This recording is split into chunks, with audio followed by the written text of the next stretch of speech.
Bonjour, aujourd'hui je vous fais une vidéo pour vous présenter le système d'urne au Brésil. Comment votons-nous au Brésil? Comment les Brésiliens votent? Je suis résident au Brésil depuis 2015 et j'ai assisté à plusieurs élections.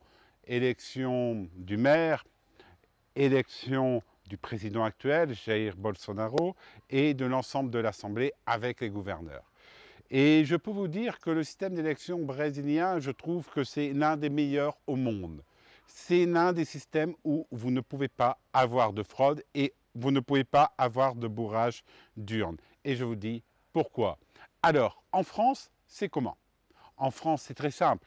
En France, vous allez à votre bureau de vote, vous prenez l'ensemble des papiers des candidats, mais attention, lors de la dernière élection en France, je n'ai pas pu prendre certains candidats, tout simplement car c'était des petits candidats et les papiers n'étaient pas arrivés ou ils n'avaient pas les moyens d'imprimer leurs papiers. Et ça, c'est un scandale, je trouve, pour une démocratie comme la France. Chaque citoyen doit pouvoir avoir un bulletin de vote de n'importe quel candidat, de n'importe quel parti, qu'il soit d'extrême gauche à l'extrême droite.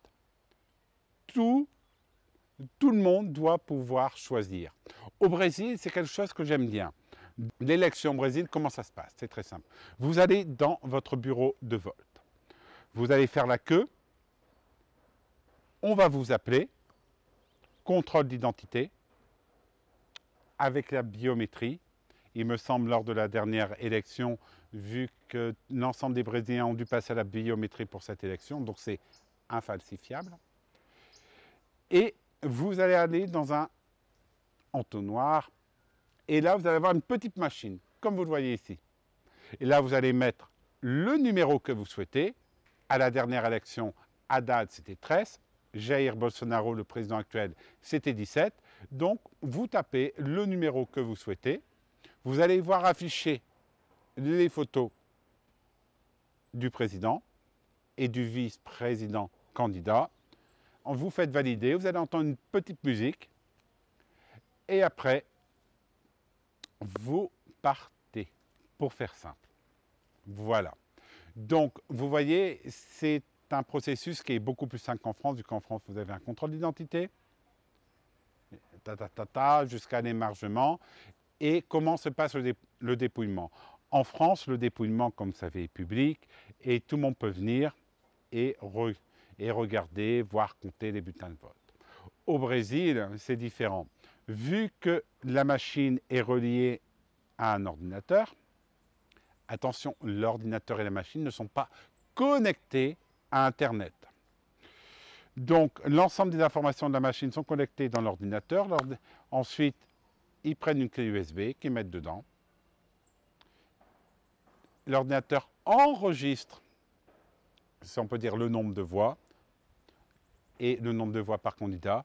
Et après, c'est très simple, vous allez au tribunal électoral et ici, ils font remonter l'ensemble des résultats jusqu'à Brasilia et après, ça descend au niveau des chaînes de télévision. Donc, c'est un système réellement que j'aime bien et je trouve que c'est l'un des systèmes les plus fiables au monde et loin devant le système des États-Unis, loin devant le système de la France parce que c'est, je vous dis, c'est,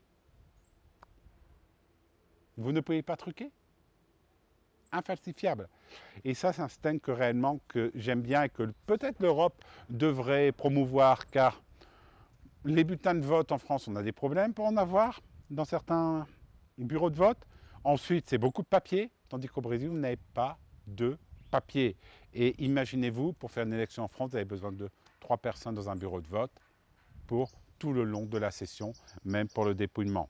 Mais ici, est-ce qu'il ne faudrait pas créer en France un tribunal électoral pour faire ça et dessaisir le ministère de l'Intérieur de l'élection en France pour ne plus avoir une collusion entre le ministère qui est dirigé par un ministre et cette personne fait partie d'un parti politique. Pour moi, la personne qui doit superviser l'élection présidentielle en France doit être une entité neutre qui n'a pas de point de vue politique. Mais ça, c'est une réforme de l'institution qu'il faudra avoir. Et ça éviterait, on va dire, beaucoup de quiproquos en France. Voilà.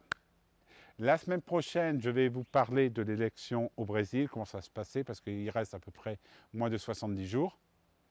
Et petit à petit, pendant l'élection, si je suis sur place, je vais vous faire vivre l'élection brésilienne autrement, point par point, candidat par candidat.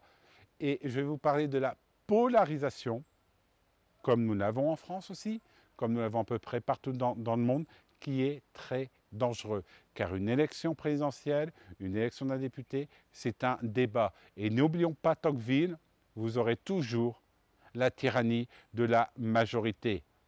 Mais la démocratie est une chose sérieuse et c'est une chose que le Brésil, en 30 ans de temps, depuis qu'ils ont leur démocratie, souhaite la garder. Et une petite aparté. Alors ça, c'est au niveau du Parlement brésilien que j'adore. Le savez-vous que vous pouvez visiter tous les week-ends le Parlement brésilien? C'est comme si en France, vous allez visiter l'Assemblée nationale et le Sénat avec une simple carte d'identité. Eh bien, en Brésil, c'est possible et c'est tous les dimanches. Et imaginez-vous, il n'avait pas de papier en français pour mon père. À l'époque, mon père ne parle pas portugais. C'était un an après que j'étais venu ici. Ils ont un agent de la police, parce qu'au Brésil, il faut savoir que la police à l'intérieur de l'Assemblée, c'est la police législative. C'est une police qui est totalement différente. Il est parti en courant pour aller donner à mon père un papier en français pour qu'il comprenne la visite. Et ça, c'est un point très important et que la France devait faire. Ouvrir ses institutions au peuple français pour que les Français voient comment sont nos institutions. Et au Brésil, c'est quelque chose que j'ai adoré visiter. La Chambre des députés, la Chambre des sénateurs, le bureau de travail du président de l'Assemblée et le bureau du travail du président du Sénat.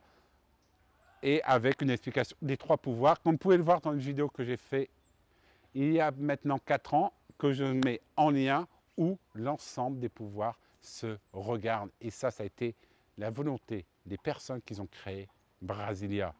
Alors, si vous souhaitez faire comme moi, demandez à votre député et à votre sénateur qui ouvrent l'Assemblée nationale et le Sénat chaque dimanche pour que chaque Français puisse avoir une visite guidée de nos institutions, car c'est très important.